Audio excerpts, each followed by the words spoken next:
Okay, so Kesley, you've talked a lot about this iBuyer, and I don't really understand what iBuyer is. So it's an instant offer. So you've seen commercials for companies who want to buy your home cash. You've seen billboards for people who want to buy your home cash. You've seen stuff in your mailbox. I mean, quite honestly, my mailbox is inundated with people who want to buy my house cash.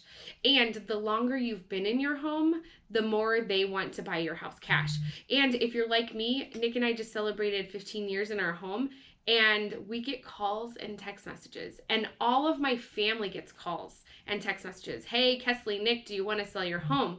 And the reality is no, we don't. So who knows? Maybe we do. I'm a realtor after all. So the longer you've been in your residence, the more likely they want to purchase your home. And that's because you have equity. So equity is the difference between what you owe and what your home is worth. So there's lots of ways for you to get information on what your home is actually worth, and yet the only real way to get information is to call me. I mean, I've had people get appraisals done, and I'll tell you, when you refinance, a refinance appraisal is a totally different appraisal than when you purchase or sell. So typically what happens in a refinance is they bring the value in at what they need, like what the lender needs, and it's typically below market value. Not a lot, sometimes a little, sometimes a lot. It just depends. So if you're curious what your home is worth, that's just when you call me. You call Sherry, you call Dad, you call Tracy, and you say, hey, what's my home worth?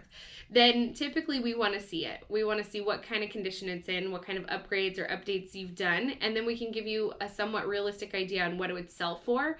And if you're curious, what will it appraise for if you wanted to do a refinance, we can kind of ballpark what that looks like as well. So anyways, the iBuyer, the instant offers, the investors, they are looking at that gap, the gap between what you owe and what you actually have in value, what your home is worth. And they're thinking, okay, so if you purchased your home for $200,000 and now it's worth $300,000, you've got $100,000 in equity. If you figure commissions and fees and things like that deduct, and they're hoping to give you an offer somewhere around probably $260 when your home would sell for $300. Now, do not be mistaken. They are still going to charge you fees more than my commission.